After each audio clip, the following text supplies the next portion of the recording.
I'm Mark. Why am I here?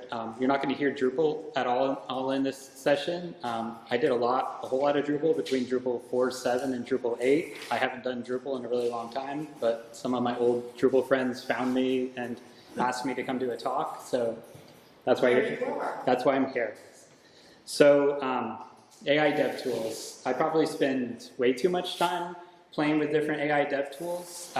I also read a lot about how these things are built. I like listening to podcasts and watching interviews with the people building these tools. So I'm fascinated by the whole idea of AI dev tools, and I also do, I am a software developer by trade. I do a lot of infrastructure work, and I use AI to generate, like I don't do a lot of typing anymore. So I use AI. If I am typing, I'm typing to an AI. I'm not really typing out code or typing out config. And so I'll explain kind of how that works a little bit and some of the tools I've tried and I've developed some really strong opinions about which tools are good and which tools are bad and why they're good and bad. And so a lot of the content is going to be along those lines. I'm not sure if this is, I was trying to decide if this is like a beginner or an advanced talk. Like I have no idea. I think I'm going to jump all over. And so I like getting interrupted, so if you have a question in the middle and you feel like you're really stuck, just like raise your hand or like shout out, and I'll try to answer it in the middle of the talk. So don't worry about interrupting me.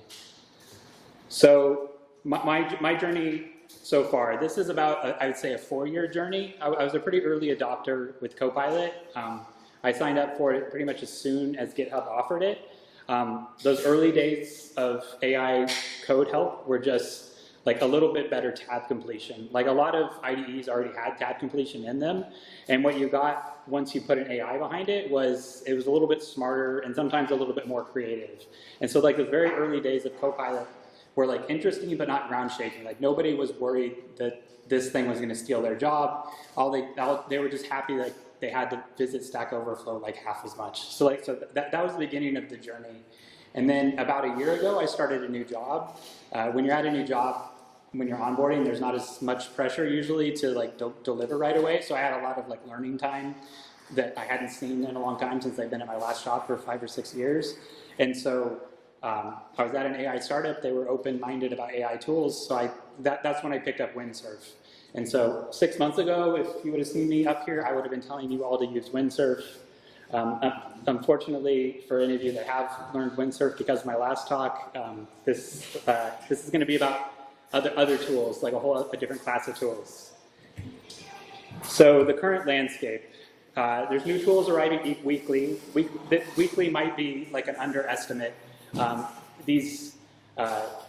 Drupal, like forking things is seen as like a more unexpected event. With these AI tools, they fork each other all the time.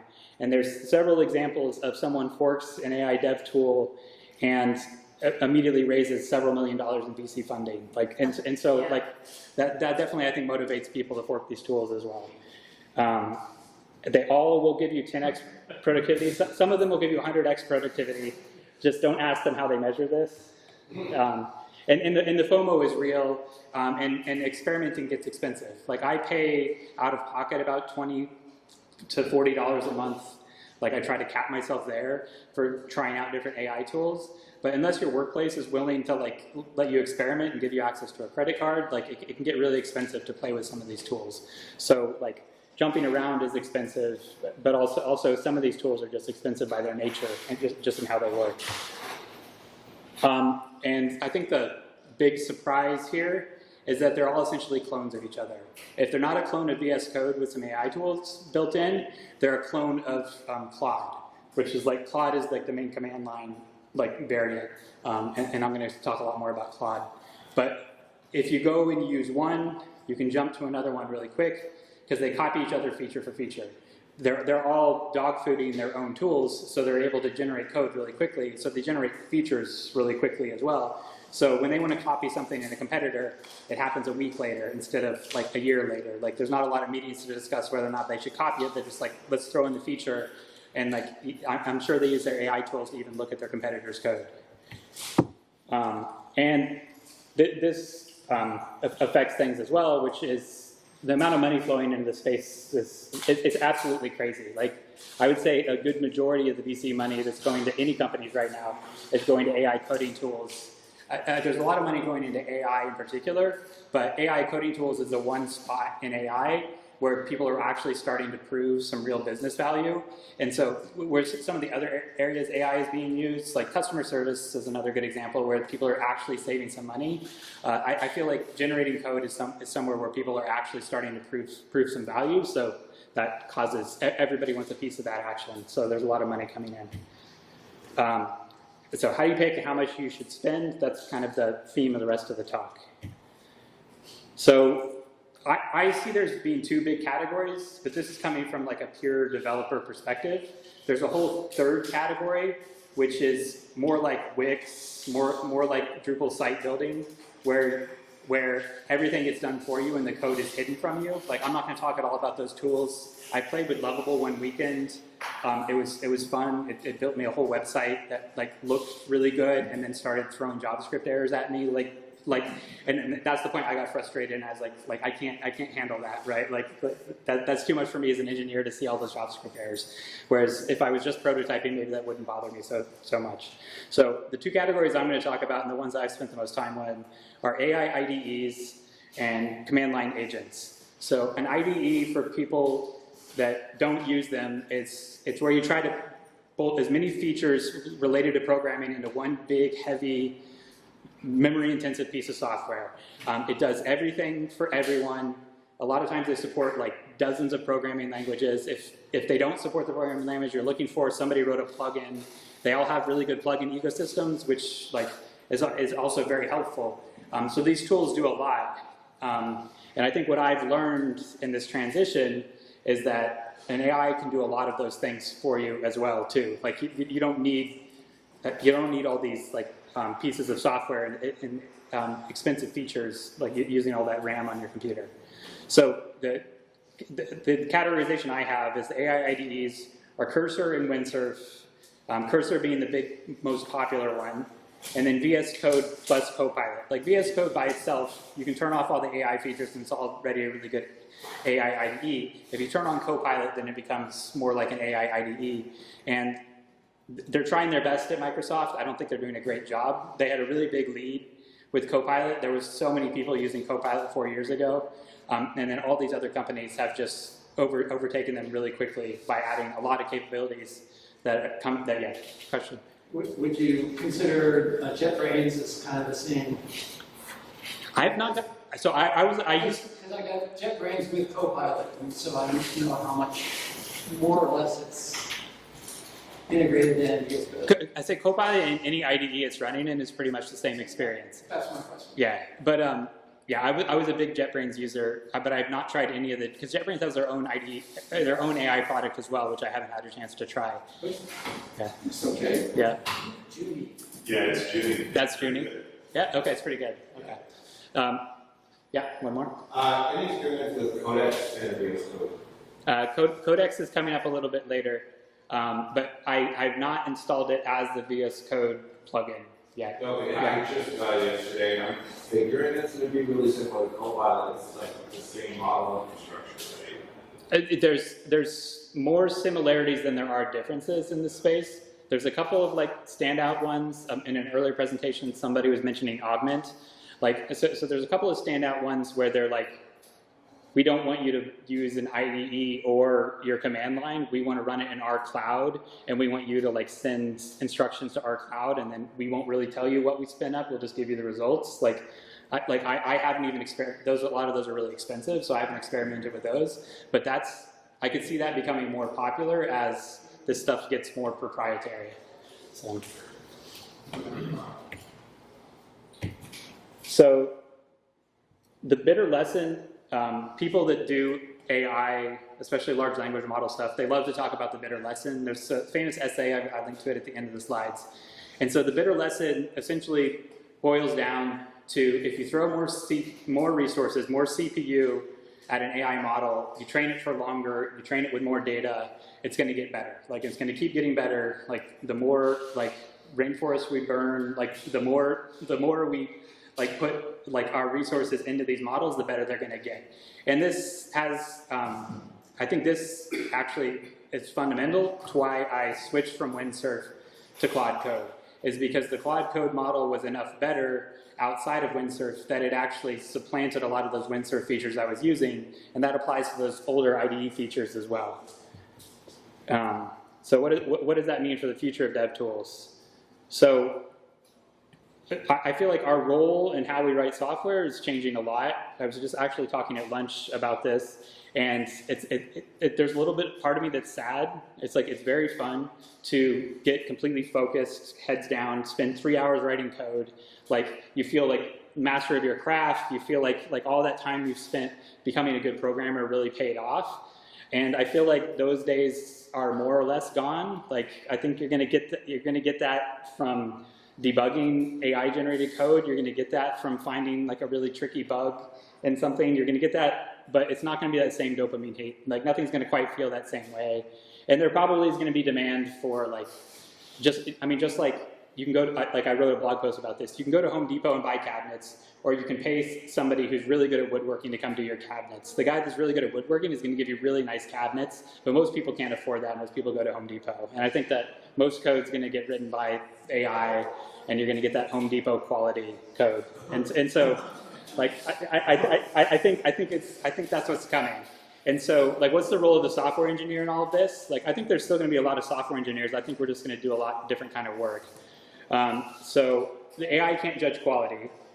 Humans are really good at judging quality. Like, we all have opinions about the art in here. Like, it's just kind of human nature that, like, we can judge quality. And so what quality means to us, it's like, well, what does it mean to our business? Like what does it mean to the people around me? Like, what does the designer I work with care about? What does the product team I work with care about? Like, quality can mean a lot of different things. So translating that quality to code is going to still be the programmer's job.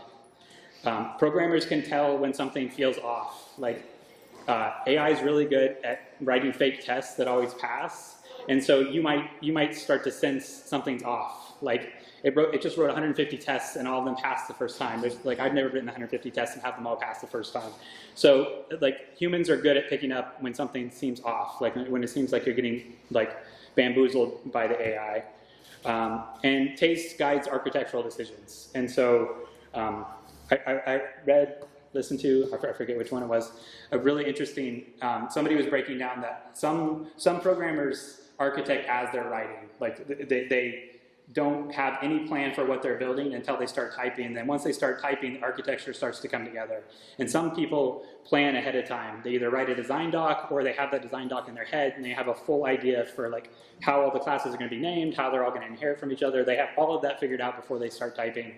And so the people that figure out the architecture as they're going tend to hate AI tools because like that's very different than the way their brain works. Whereas if you already have a pretty good idea what you want, and part of what I'm going to describe later on, like if you have a good idea what you want, you can get pretty good results from these tools.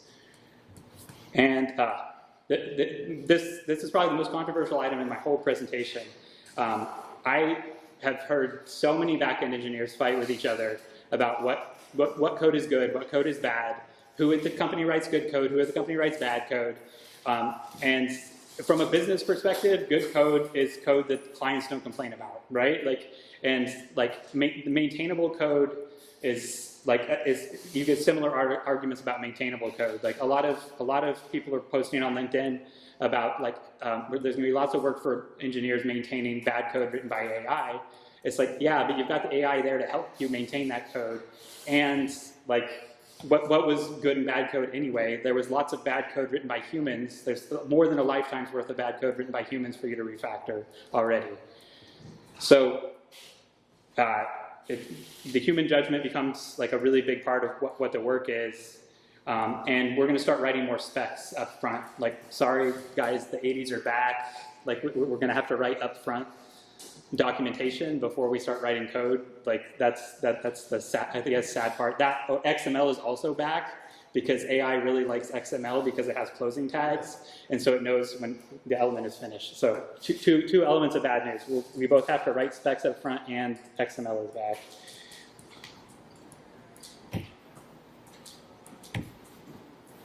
All right.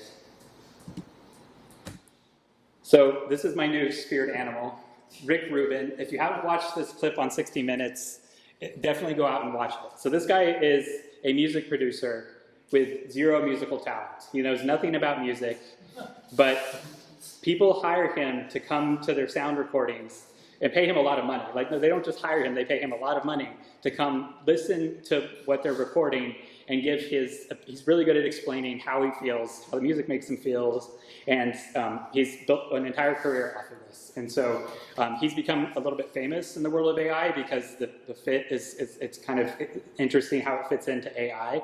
So I think we're all going to become Rick Rubin, which is we're going to have really strong opinions about the quality of what's being produced. We're going to have to sit there and watch for errors in what's being produced. We're going to have to get really good at describing what we want to see, and then just doing like thumbs up, thumbs down all day long.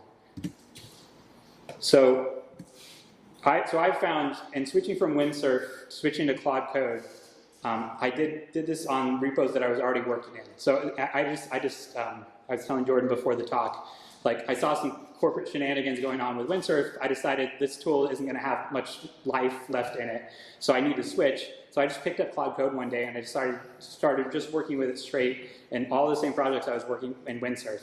And I realized the ones that I'd written a lot of markdown files that described my architecture, that described like the coding conventions, anywhere I had written up a lot of markdown to support the code, like Claude was just excelling. It was doing a lot better even than Windsurf.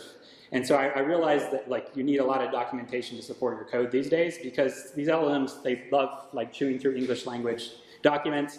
And if you can nudge them towards some of those English language documents, they do even better. And they're also really good at helping you maintain those documents as well in terms of keeping them up to date.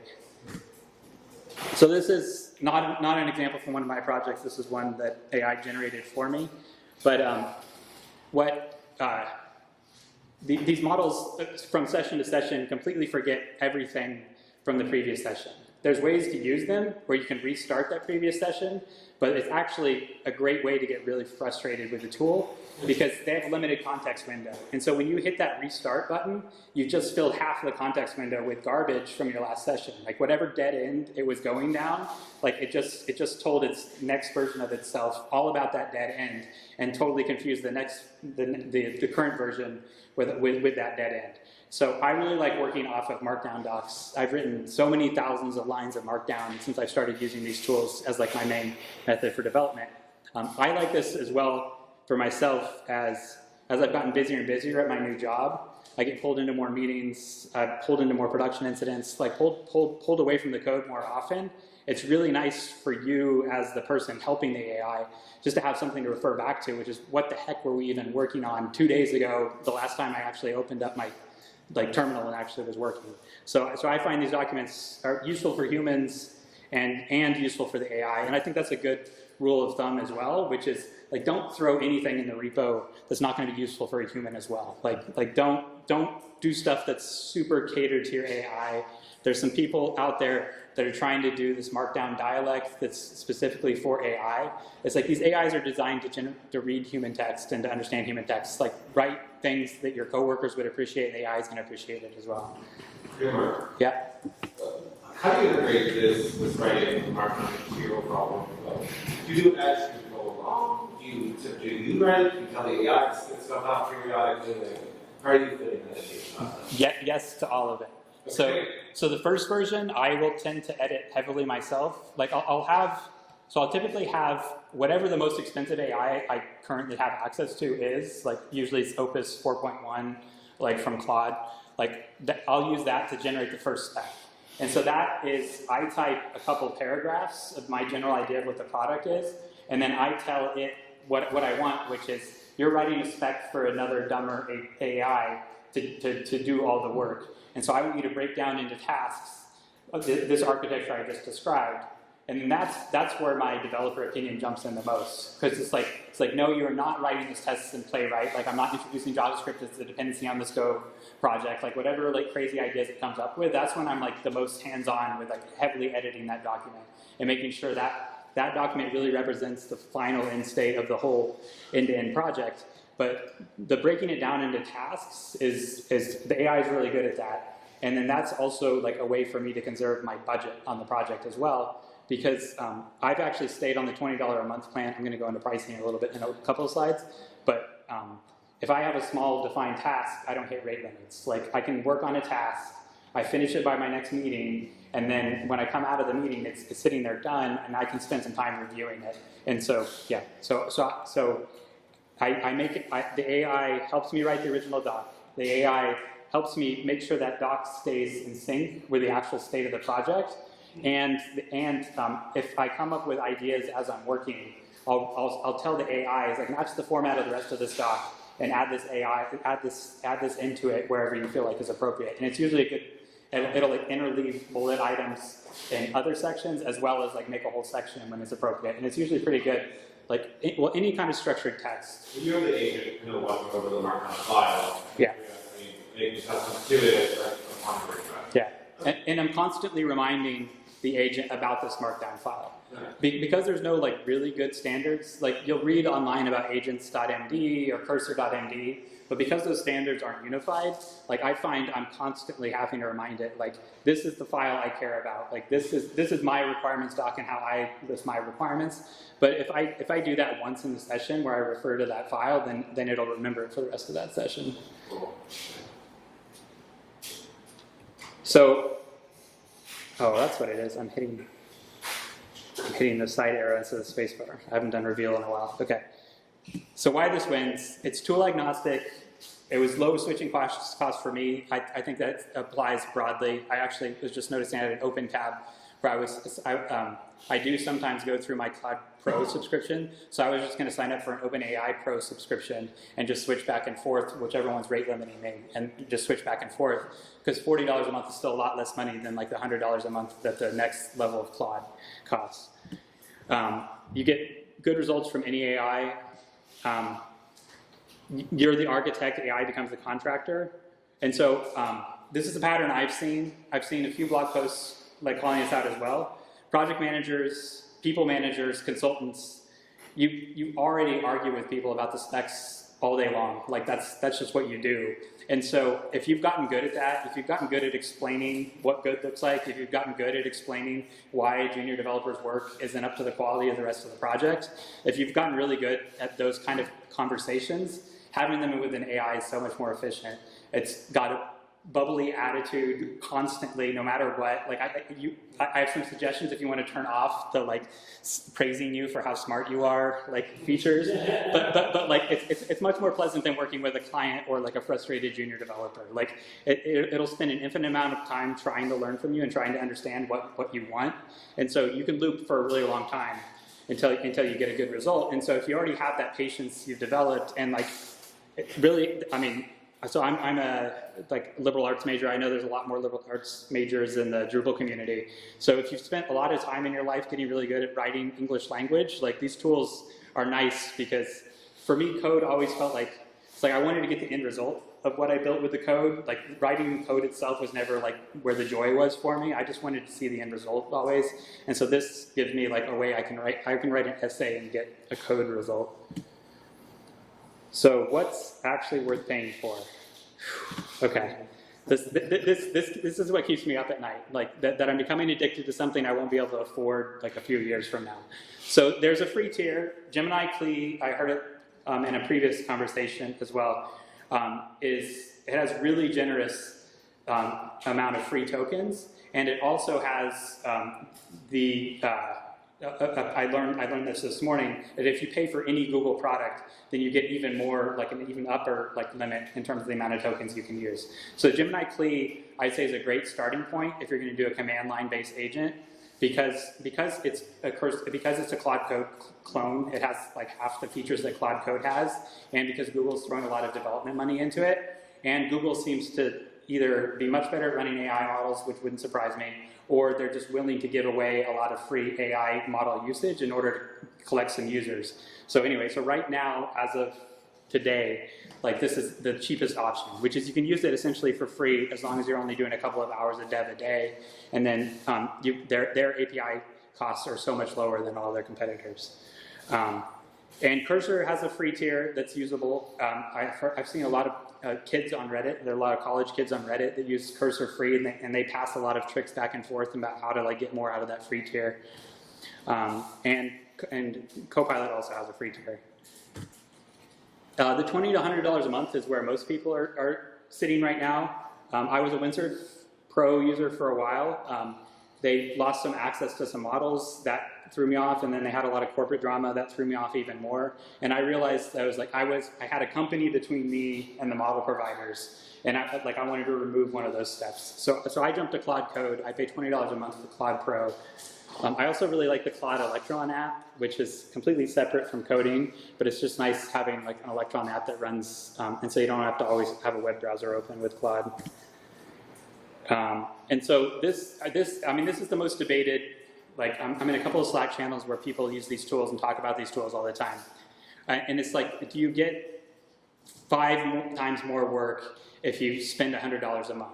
And it's like, yes, if you use every single one of those tokens every single month. Like, so if you use that full subscription, it probably means that you figure out how to do sub-agents. So you have like 5 terminal sessions open, each one doing something with the AI. And there's a lot of people that are working that way right now. And so to them, like any deal they can get, like they have to go for it, right? Because once you have that level of productivity, first of all, your boss is just going to expect that from you. So like if you're working for somebody else, like I would warn, like working slowly sometimes pays off for you long term, because you can actually take a break or like have a week where things don't work out. Or charge more. Yeah, exactly. And so a lot of people are saying if they spend more money, they get better results. But they're getting better results because they're working on more things concurrently. Like that long to-do list, where I go through it feature by feature and I review each feature and I make sure it's staying on task. A lot of people break that up and have it all happen concurrently. And so they'll get the whole thing in one big chunk, which just means they're not reviewing it. And my answer to that is like, do you really review every line of open source code that you use? Like, do you really go through and do a code review on like a Drupal module when you use it? It's like, no. So if you're happy with the results and you're pretty sure that there's no like, API keys in the code base, like go for it. Like maybe don't open source it. You might get some heat online for the quality of your code. But if it's just for your own uses, just go for it. So this is the part that keeps me up, which is every single one of these tools is either subsidized by one of the world's largest tech companies or by a lot of VC money, like insane amounts of VC money. And so the real cost, like in terms of environmental impacts, the real cost in terms of how much it will actually cost us to run these models, like nobody really knows long term how much it's going to cost. So you can get price jacked, right? Which is once this is the only way you know how to work, like I would be terrified if I had to do a coding interview right now, because like I haven't written code myself in quite a while. Like I'm having the AI write a lot of my code. This bubble is going to pop. What that pop looks like, nobody really knows. I think we're in a kind of new reality.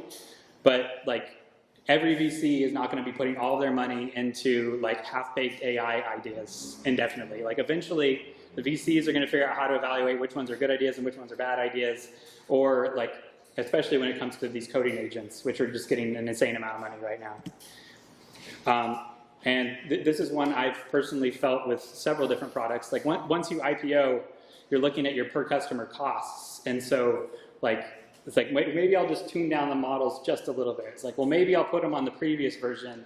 And it's like their margins just improved by 5%. They just got a raise. But then your experience using the tool just got 5% worse. And you can't really figure out why. It's like, you're just like, because using these tools is very non-scientific, it's like entirely vibes, which is like, was it better last week? Like, I think it was better last week. Like, I don't really remember, but I think it was better last week.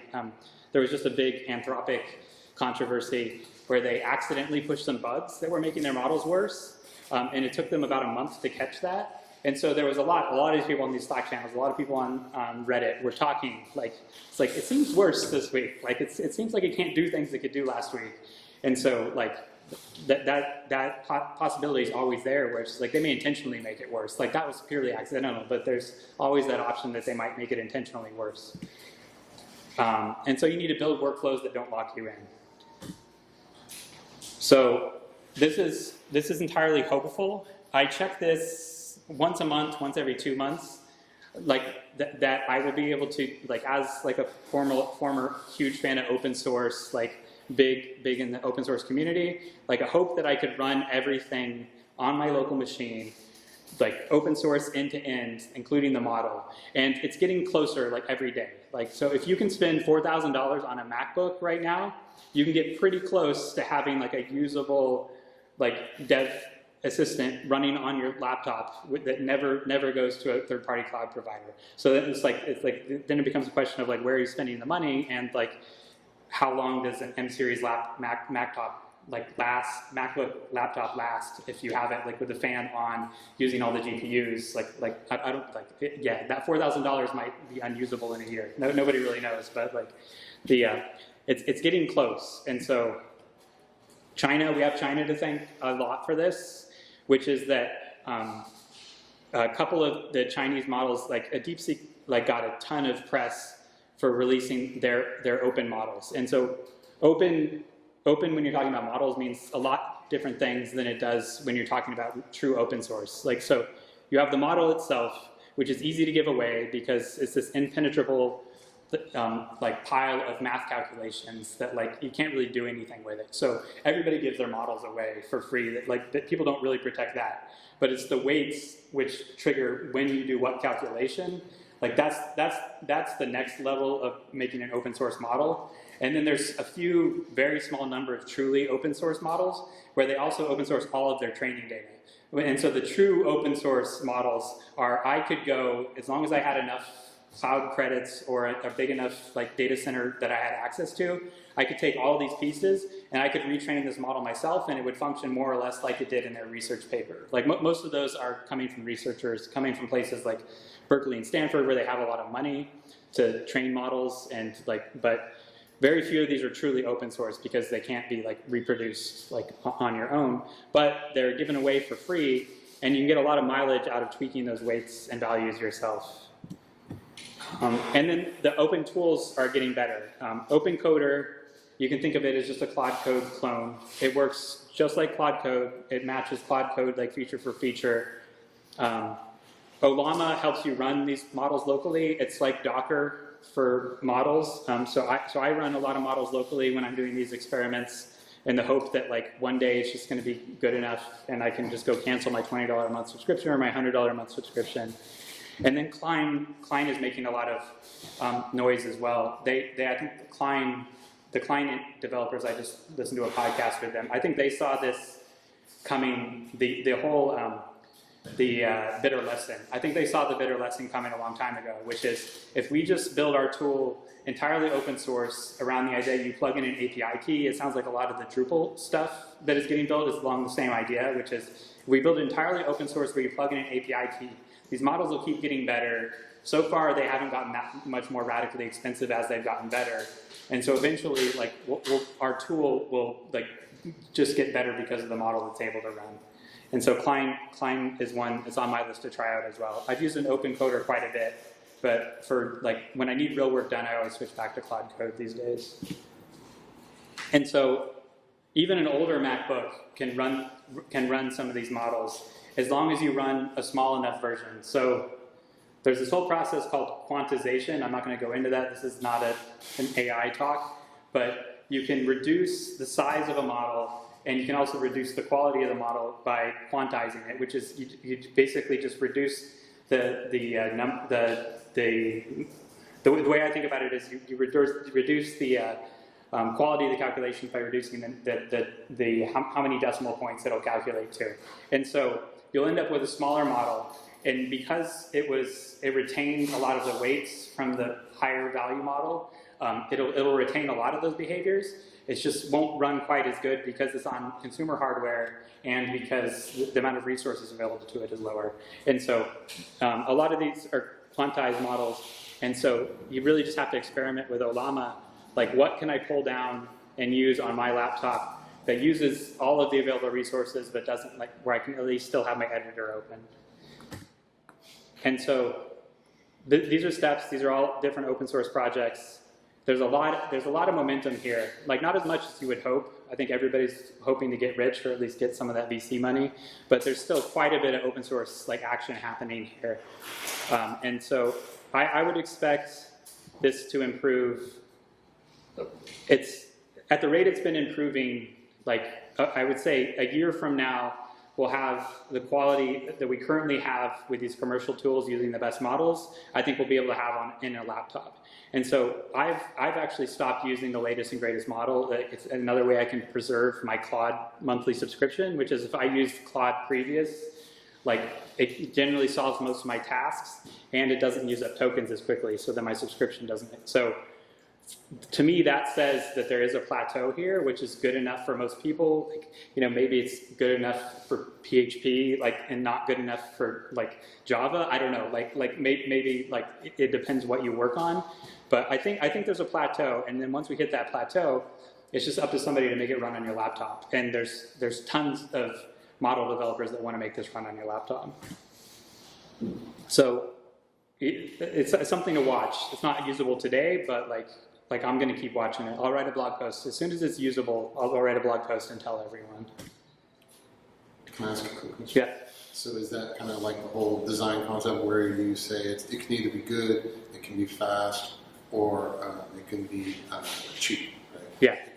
Yeah. Is that roughly what you're talking about there? Yeah, but the cheap is so different when you're running it locally, because you essentially put all that money up front and buying expensive hardware, and at that point, like I can run it all day. It's like I mean, electricity is expensive here in the Bay Area, but you can run it all day. And so maybe it's instead of like expecting to get done in 5 minutes, if it produces the same results and it takes an hour to run, like maybe that's okay, because like it's local. I didn't have to hook up my credit card to make that happen. So yeah, and there's the whole, if you're privacy minded, there's a whole class of things that you would comfortably do on your own laptop that you maybe don't want to do in somebody else's like public API.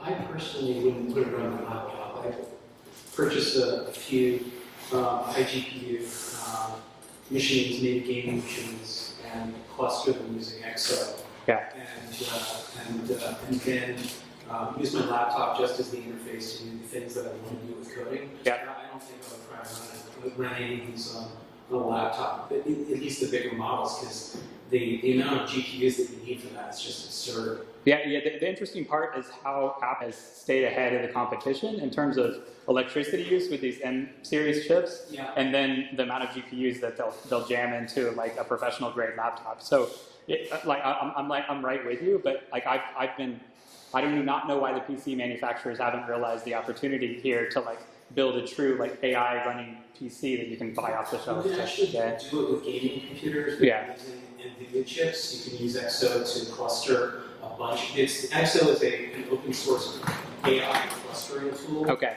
And what it'll do is it'll balance across a bunch of different machines the needed traffic, and you can literally watch the cup sort of fill up, and when it gets to a point, Yeah. the next set of GPUs, and the next set of GPUs. Yeah. There's one problem with it, which is the bottleneck of the speed at which you can send traffic between the different nodes. Yeah. But you look it up online. There's a YouTube video from a guy that took 5 max videos that he was going to give. He actually ended up buying them for his company, but before he handed them out to the different designers, decided he wanted to see how big a local AI cluster that could put together. And the results, wow, they were pretty slow, were pretty impressive. Like he was running giant models that you would never try to run on. Yeah, interesting. My personal experimentation is like I've got a 3080 that I actually use for gaming at home, and then my MacBook. I got much better results with my MacBook, but it was 2 years newer and it cost a lot more money. So yeah. So this is one of my favorite tricks. So I'll probably put it in every presentation I do about AI going forward. So it's very funny and insanely effective, which is you tell the AI to review its own work, and you tell it that your developer gave you gave you this markdown file. So my developer gave me this markdown file. I'm not so sure about it. Tell me what's wrong with it. Because if you tell the AI that a previous version of you wrote this file, it'll compliment how intelligent it was and how put together it was.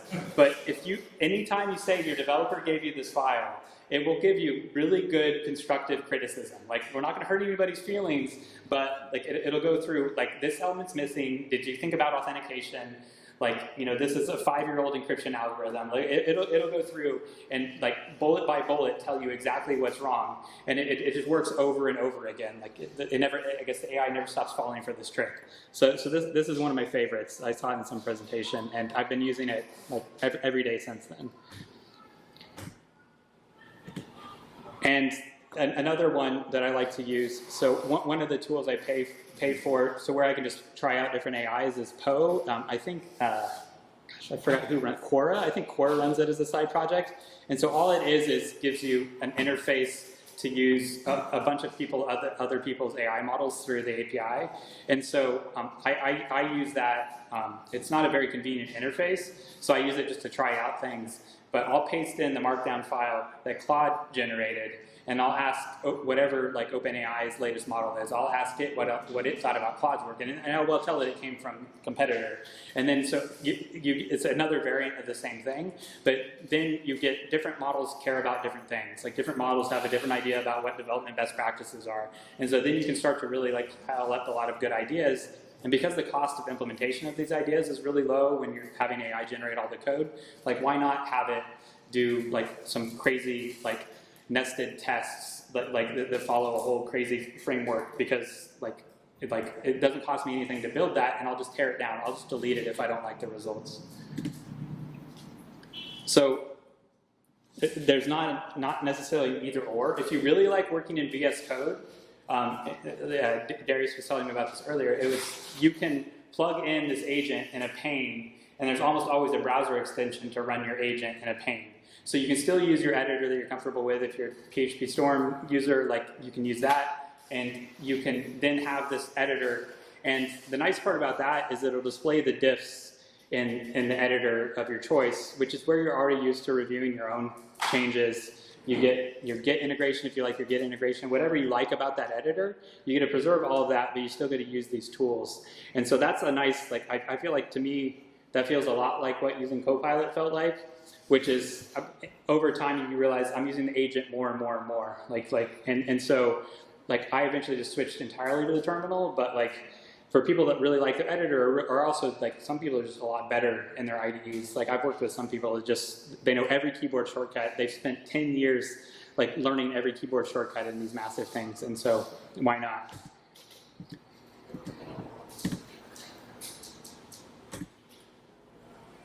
So another thing I use outside of just those is I have a long-running to-do list for the entire project.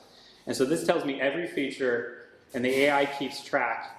And I also have the AI always keep a change log for me.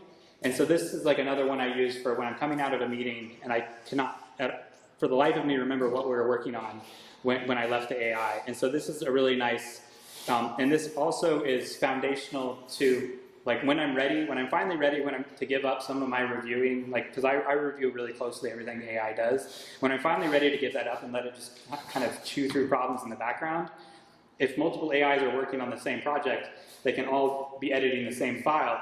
And so then they can say, like, oh, the one over here finished their to-do list. Like, let me jump in and, like, you know, test their work. Like, you can have, like, use this to hand work back and forth.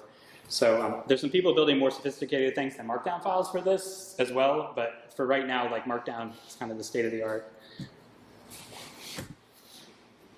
And yeah, this is the biggest gotcha. It forgets it implemented things. It forgets that this file exists and that you're supposed to update this file. And it will lie about implementing features. Like straight up lie to you about implementing the features.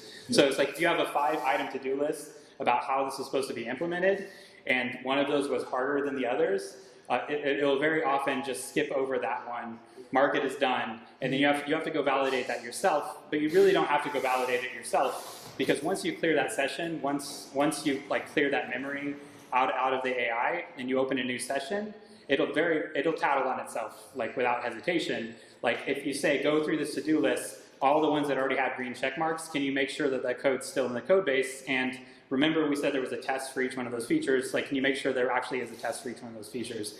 And it'll happily audit itself. And there's some interesting patterns people are coming up with where you have an auditor constantly running in the background, and that's all it does, and it just loops in the background to make sure that like the AI is behaving. Yeah.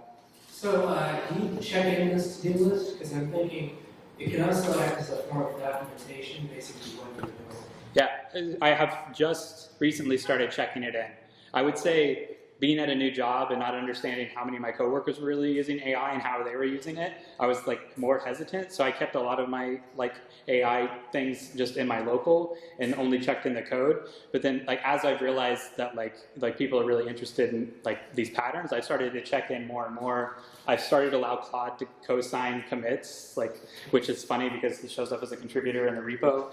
And so like, yeah. So I've become more and more open about it over time, but it's nice having it version controlled, especially when you can even figure out which session like skipped over a bullet point and didn't actually implement the feature. Yeah. Best practices review.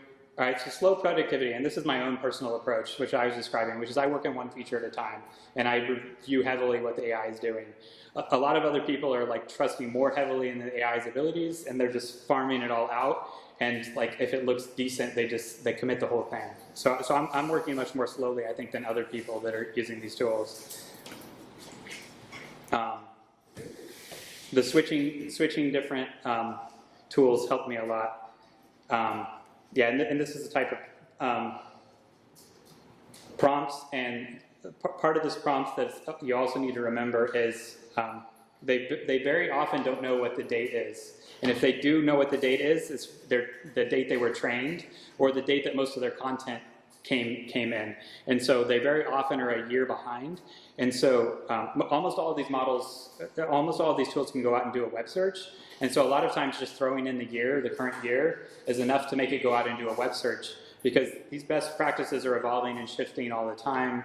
Like, and you really don't want, like especially if you're working on an open source project like Drupal, like you really don't want the model to go read Drupal 6 docs and then start applying those best practices to your like brand new Drupal 10 site. Drupal 11? Are we on 11? Okay. Yeah. Yeah. So it really loves to pretend it implemented things, so you really got to watch carefully. It's much more, the most problematic coworker you've ever had. Like it's much more problematic. If you're a parent and you have teens, yeah, this will feel frustrating. exactly the same. Yeah. And you can literally ask, like, Claude, are you gaslighting me? Yeah. And it'll turn around and it'll say, if it is, it'll say, yeah, I am. Yeah, after a moment of self-reflection. Yeah. Yeah, it's like I just want to scream. I can't handle that. Yeah. You have to turn around and your prompt it. Yeah, I know. Yeah. Over communicating. So you can start getting using these today because everybody wants you to come switch to their tool. You start using them for free. I would say time box your evaluation. Like if you really don't like it, just don't use it. Like if cursor is your jam, like don't use Claude Code. Like it should be enjoyable. Like the whole point of this is like let's take some of the drudgery out of software development. And so like yeah, quickly reject, cancel that subscription, use the free trial if they have it, and use the same project. So I had a lot of fun with. I've been doing a lot of Kubernetes stuff since I left Drupal, and I worked on this admission controller. So in Kubernetes, like everything's an API, just like you have hooks in Drupal, everything in Kubernetes has a hook. So I was doing an admission controller, and I built it with Cursor because I was trying out Cursor before I gave my Windsurf talk to make sure I wasn't recommending the wrong tool. Then I built it with Windsurf. Then I built it with VS Code and Copilot. Then I took all of that work. I told Claude Code, look at all three of these projects and give me a breakdown of which ones did good things, which one did bad things. Like what is your like high level like overview? And then I used that output from Claude Code, that report from Claude Code about what was good and what was bad. And then I told Claude Code, build a new version of this based on what you learned. And it was like chef's kiss, like so good.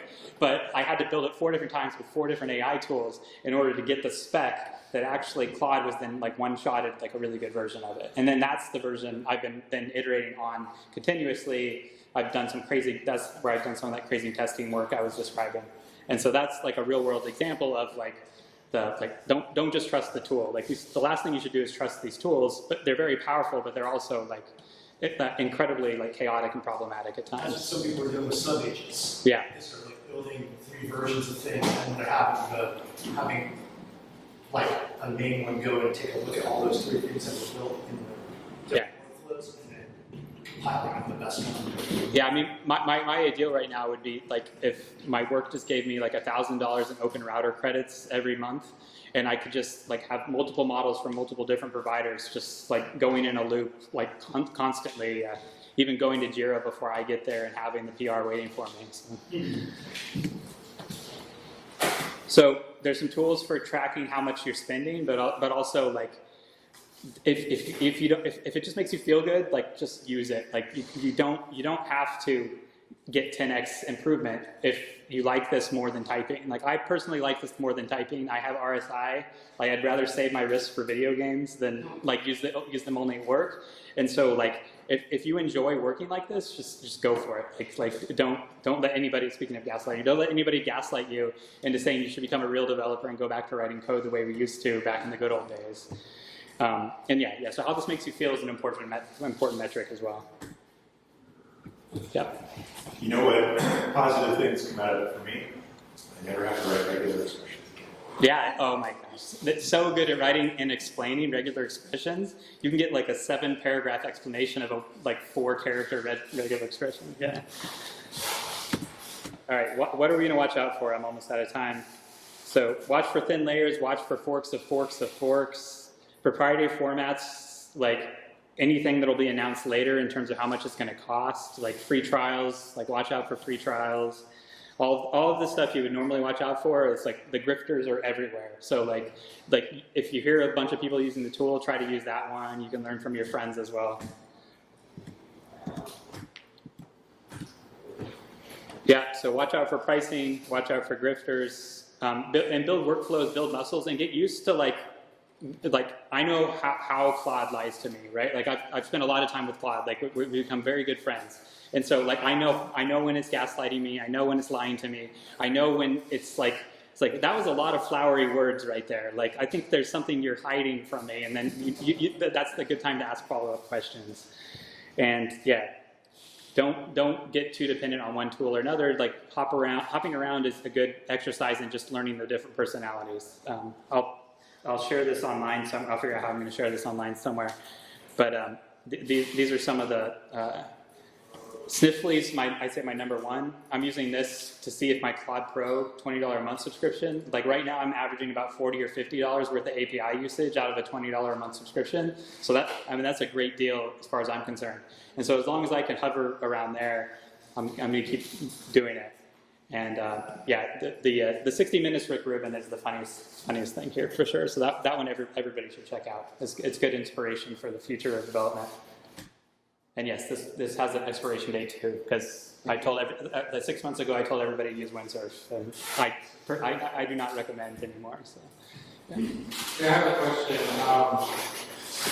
I'm not sure if you talked about this, but like in terms of when you're asking the AI agent question, like what is your approach in terms of how much context you give? So for example, let's say you're talking about the Kubernetes. Yeah.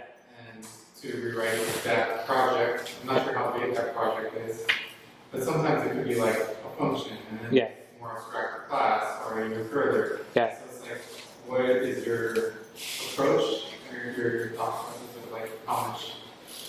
I like to remind it about the official docs, right? So like to me, like blog posts have a lot lower value than they used to, right? Which is because blog posts a lot of times are parsing those official docs for you and putting it in like human-friendly language. So the AI model, you have to remember, has all of that in its training data, which is like every half-baked blog that was written, like every to-do tutorial that was all just SEO optimized and not really like. And so I would, in terms of feeding in context deliberately, it's the official docs, and also reminding it about which files to look at. Because I know it'll start grepping my code base. Like that's going to happen no matter what. It's going to start grepping my code base. But like I can highlight one particular file, and it's usually one of my markdown files that I'm highlighting. And so in the Kubernetes example, I told it to go to the official docs, but then I also asked a similar version of that 2025, which is like, what are the current best practices? What's a lot of people have written admission controllers in the last 5 years, like since that first came out, what are the current best practices? Just to make sure I'm not learning from other people's examples. So yeah. But yeah, reminding it can do web searches. Like for some reason, all these models forget that they can do web searches. So there's a lot of reminding it can do a web search when it's convenient. Yeah. We deal with stuff like connecting up MCP servers and stuff like that in Claude Code, and other ones that have helped you a lot. Or I had a big MCP month. I even wrote my own MCP for Git, and then it I had my own bitter lesson moment, which is that you realize all these models know about every command line tool ever written. Yeah. And so you don't have to write your own MCP for Git because it actually has access to all of the documentation for Git as well as the GitHub command line tool. And so if you start reminding the model that it knows how to do these things, so yeah, I had a big moment with MCP. I hooked up my Electron app with my Jira, my Confluence, my email. I had it doing summaries for me every morning about what I should work on. Basically, I did stuff like based on my email and my Jira, what should I do first thing? I was like, is it what my boss is emailing me about, or should I do that ticket that somebody else is bothering me about? But yeah, and then something happened, and I gave all that up and went back to my old way of working. So yeah. If you use Docker, Docker has an MCP server in beta now where you can choose all kinds of different services to run your MCP server, and it actually is really pretty good. So if you use Docker, check it out. And the easiest way to find that those pieces is using Docker Desktop, because there will be a little menu on the left side, and there'll be a choice to use the MCP server data. I really want to use the Playwright MCP. That's next on my list, which is will tell you everything that's happening in a browser and feed it back. So yeah, I think I'm out of time. I love talking about this stuff. If you see me around, I will talk your ear off for a whole another hour if you catch me. So.